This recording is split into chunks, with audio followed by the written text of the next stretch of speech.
السلام علیکم ورحمۃ اللہ وبرکاتہ۔ جماعت سے نماز پڑھنے کا ثواب کیا ہے؟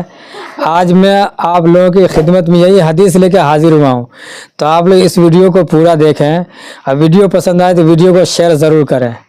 تو چلیے میں آپ لوگوں کو حدیث پڑھ کے سناؤں، انشاءاللہ اس حدیث کو سن کر کے نصیحت حاصل کریں اور اللہ تعالی ہمیں بھی اور آپ لوگوں کو بھی ان حدیث پہ عمل کرنے کی توفیق عطا فرمائے۔ حضرت ابو ہریرہ رضی اللہ عنہ سے روایت ہے کہ رسول اللہ صلی اللہ علیہ وسلم نے ارشاد فرمایا، مؤذن کے گناہ وہاں تک کے معاف کر دیے جاتے ہیں جہاں تک اس کی آواز پہنچتی ہے۔ کیا ہے؟ حضرت ابو ہریرہ رضی اللہ عنہ سے روایت ہے کہ رسول اللہ صلی اللہ علیہ وسلم نے ارشاد فرمایا، اللہ کے نبی حضور صلی اللہ علیہ وسلم ارشاد فرما رہے ہیں، مؤذن کے گناہ وہاں تک کے معاف کر دیے جاتے ہیں جہاں تک کہ اس کی آواز پہنچتی ہے۔ آگے حدیث سنیے، انشاءاللہ بہت فائدہ ہوگا یہ۔ یعنی اگر اتنی مسافت تک کی جگہ اس کے گناہوں سے بھر دیے جائیں تو بھی وہ سب گناہ معاف کر دیے جاتے ہیں۔ جاندار و بے جان جو مؤذن کی آواز سنتے ہیں وہ سب قیامت کے دن اس کے لیے گواہی دیں گے۔ کیا ہے؟ جاندار اور بے جان، اینٹ پتھر دیوار زمین یہ بے جان ہے، اور جاندار دونوں۔ جاندار اور بے جان جو مؤذن کی آواز سنتے ہیں وہ سب قیامت کے دن اس کے لیے گواہی دیں گے۔ مؤذن کی آواز پر نماز میں آنے والوں کے لیے 25 نمازوں کا ثواب لکھ دیا جاتا ہے۔ مؤذن کی آواز پر نماز کو آنے کے لیے 25 نمازوں کا ثواب لکھ دیا جاتا ہے، اور ایک نماز سے پچھلی نماز تک کے درمیانی اوقات کے گناہ معاف کر دیے جاتے ہیں۔ فائدہ: بعض علماء کے نزدیک 25 نمازوں کا ثواب مؤذن کے لیے ہے اور اس کی ایک اذان سے پچھلی اذان تک کے درمیانی گناہوں کی معافی ہو جاتی ہے۔ جیسے مؤذن اگر ظہر کی اذان پڑھ دی اور عصر کے تک کہ اس نے کوئی گناہ ان نے کر لی بیچ میں، تو وہ نماز کی برکت سے اسے گناہ کو معاف کر دیے جاتے ہیں۔ حضرت عبداللہ بن عمر رضی اللہ عنہما سے روایت ہے کہ رسول اللہ صلی اللہ علیہ وسلم نے ارشاد فرمایا، مؤذن کی آواز جہاں جہاں تک پہنچتی ہے وہاں تک اس کی مغفرت کر دی جاتی ہے۔ اس حدیث کو سنیں بہت دھیان سے۔ مؤذن کی آواز جہاں تک پہنچتی ہے وہاں تک کہ اس کی مغفرت کر جاتی ہے گناہوں کی۔ ہر جاندار اور بے جان جو اس کی آواز کو سنتے ہیں اس کے لیے مغفرت کی دعائیں کرتے ہیں۔ مؤذن کی آواز جہاں تک جائے گی، چاہے جاندار چیز ہو یا بے جان چیز، وہ ان کے لیے مغفرت کے لیے دعا کرتے ہو۔ ایک روایت میں ہے کہ ہر جاندار اور بے جان اس کی آواز کا جواب دیتے ہیں۔ مؤذن جو مسجد میں اذان دیتے ہیں تو اس اذان کے جواب میں اینٹ پتھر جو بھی چیز ہے بے جان چیز اور جاندار چیز، یہ سب جو ہے انہیں اس اذان کے جواب دیتے ہیں۔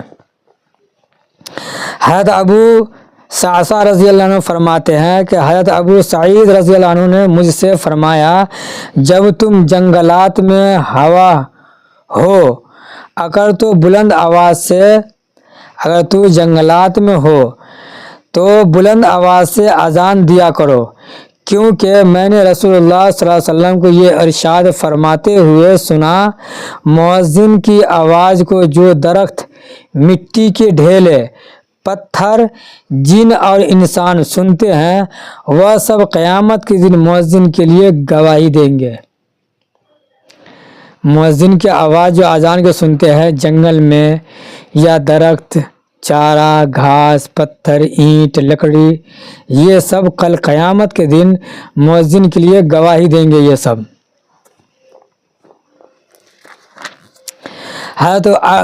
حضرت برا بن عازب رضی اللہ عنہ سے روایت ہے کہ رسول اللہ صلی اللہ علیہ وسلم نے ارشاد فرمایا، بلا شبہ اللہ تعالیٰ اگلی صف والوں پر رحمت بھیجتے ہیں، فرشتے ان کے لیے دعا رحمت کرتے ہیں، اور مؤذن کے لیے اتنے ہی زیادہ گناہ معاف کیے جاتے ہیں جتنی حد تک وہ اپنی آواز بلند کرے۔ جو جاندار اور بے جان اس کی آواز کو سنتے ہیں اس کی تصدیق کرتے ہیں، اور مؤذن کو ان کے تمام نمازیوں کے برابر اجر ملتا ہے جنہوں نے اس کے ساتھ نماز پڑھی۔ جیسے مؤذن نے اذان پڑھ دی، اور جو نماز پڑھنے آئیں گے جو ان کو ثواب ملے گا اس کے برابر بھی ثواب مؤذن کو ملے گا ان کے نماز پڑھنے کی وجہ سے۔ آج ہم اذان ہو رہی ہے، ہم باتوں میں لگے ہوئے ہیں، بے جان اس اذان کے جواب کا جواب دیتے ہیں، اس اذان کا جواب دیتے بے جان۔ آج ہم انسان اتنا ہماری ایمان کمزور ہو چکا ہے کہ ایک اذان کا جواب بھی ہم نہیں دے سکتے۔ تو یہاں ایک مسئلہ آپ کو بتا دوں کہ اذان میں جو لفظ ہے، جیسے اللہ اکبر تو آپ بھی اللہ اکبر کہیں گے، اور اشہد ان لا الہ الا اللہ پہ آپ بھی اشہد ان لا الہ الا کہیں گے، اور اشہد ان محمد رسول اللہ پہ آپ بھی یہی اشہد ان محمد رسول اللہ کہیں گے، اور حی علی الصلاۃ پہ لا حول ولا قوت الا باللہ، اور حی علی الفلاح پہ لا حول ولا قوت الا باللہ۔ یہ ہے طریقہ۔ باقی جو ہے اشہد ان محمد رسول اللہ بھی آپ یہی چیز دہرائیں گے، اور حی علی الصلاۃ حی علی الفلاح اس میں ہے آؤ نماز کی طرف، آؤ کامیابی کی طرف۔ حی علی الفلاح اور حی علی الصلاح کا مطلب ہے کہ آؤ نماز کی طرف، آؤ کامیابی کی طرف، لیکن وہاں ہم کیا جواب دیں گے؟ حی علی الصلاح حی علی الفلاح لا حول ولا قوت الا باللہ، دونوں جگہ آپ یہ جواب دیں گے اذان کا۔ چلیے ایک دو حدیث اور آپ لوگوں کو سنا دیتا ہوں۔ فائدہ، بعض علماء نے حدیث شریف کے دوسرے جملے کا یہ مطلب بھی بیان فرمایا ہے کہ مؤذن کے وہ گناہ جو اذان دینے کی وجہ سے اذان کی آواز پہنچنے کی جگہ تک کے درمیانی علاقے میں ہوئے ہو سب معاف کر دیے جاتے ہیں۔ یعنی کہ مؤذن کی آواز جہاں تک پہنچتی ہے اس حصے میں گناہ ہو جاتے ہیں تو وہ گناہ اذان کی برکت سے معاف کر دیے جاتے ہیں۔ ایک مطلب یہ بھی بیان کیا گیا ہے کہ مؤذن کی اذان کی آواز جہاں تک پہنچتی ہے وہاں تک کے رہنے والوں لوگوں کے گناہوں کو مؤذن کی سفارش کی وجہ سے معاف کر دیا جائے گا۔ اب ان کو بات سن لیں کہ مؤذن کی آواز جہاں تک پہنچتی ہے اس درمیان میں جتنے بھی لوگ ہیں تو کل قیامت کے دن مؤذن ان کے لیے سفارش کریں گے، اور اللہ ان کی سفارش کو قبول فرمائیں گے، اور ان کو اگر جہنم میں جانے کا فیصلہ ہو گیا ہوگا تو اللہ تبارک تعالیٰ مؤذن کی وجہ سے انہیں جہنم کے بدلے بجائے جنت میں بھیجیں گے۔ آج ہم مؤذن کو کوئی قدر ہی نہیں کر رہے ہیں، مؤذن کو کوئی اہمیت نہیں کر رہے ہم۔ نہیں، مؤذن ہو یا عالم ہو یا غیر عالم ہو، ہر انسان کے ساتھ آپ اخلاق سے پیش آئے، اخلاق سے بات کرے، محبت سے رہے۔ محبت سے رہنے، محبت بھی ایک اللہ کے راضی کرنے کے لیے نیکی ہے۔ یہ فائدہ، حضرت معاویہ رضی اللہ عنہ فرماتے ہیں کہ میں نے رسول اللہ صلی اللہ علیہ وسلم کو یہ ارشاد فرماتے ہوئے سنا، مؤذن قیامت کے دن سب سے زیادہ لمبی گردن والے ہوں گے۔ کل قیامت کے دن حشر کے میدان میں سب سے اونچے گردن والے مؤذن دکھائی دیں گے، جن کو آپ دیکھیں گے بہت اونچے گردن، لمبی لمبے، اونٹ سے بھی کئی گنا بڑا، تو آپ یہ سمجھ لیں گے کہ وہ مؤذن ہے۔ اس کے علاوہ کسی کا گردن لمبی نہیں ہے، لمبا نہیں رہے گا، یہ اس کی لمبی جو ہے گردن مؤذن کا ہوگا۔ فائدہ سنیے ان کا، بس یہ آخری حدیث ہے، یہ آج ہی میں نے ابھی پڑھی ہے۔ حدیث، اس کا فائدہ بتا دو۔ علماء نے اس حدیث کے کئی معنی بیان فرمائے ہیں۔ ایک یہ کہ چونکہ مؤذن کی اذان سن کر لوگ مسجد میں نماز پڑھنے جاتے ہیں، لہٰذا نمازی تابع اور مؤذن اصل ہوا، اور اصل چونکہ سردار ہوتا ہے اس لیے اس کی گردن لمبی ہوگی تاکہ اس کا سر نمایاں نظر آئے، جیسے سردار ہوتا ہے نا، سردار، یہ معنی ہے اس کا سمجھایا انہوں نے۔ دوسرا یہ کہ چونکہ مؤذن کو بہت زیادہ ثواب ملے گا اس لیے وہ اپنے زیادہ ثواب کے شوق میں گردن اٹھا اٹھا کر دیکھے گا، اس لیے اس کی گردن لمبی نظر آئے گی۔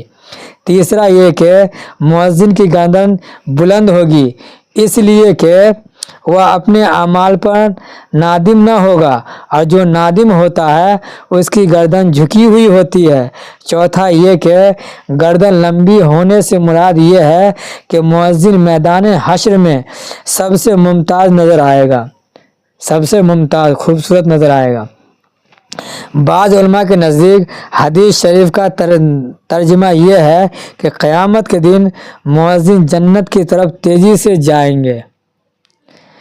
تو جو میں نے حدیث آئی پڑھی ہے، ان حدیث پہ اللہ تعالی ہم سب کو عمل کرنے کی توفیق عطا فرمائے، اور بڑوں کو عزت اور چھوٹوں پہ شفقت اور عالموں کی صحبت میں رہنے کے اللہ تعالی ہم سب کو توفیق عطا فرمائے۔ اور جہاں کئی مسلمان بھائی پریشان حال ہے، اللہ ان کی پریشانی کو دور کرے، اور اللہ تعالیٰ انہیں ہر بلا، ہر مصیبت، آفات، پریشانی سے حفاظت فرمائے۔ نیکسٹ ویڈیو کا انتظار کرے۔ اللہ تعالیٰ آپ لوگوں کو سلامت رکھے۔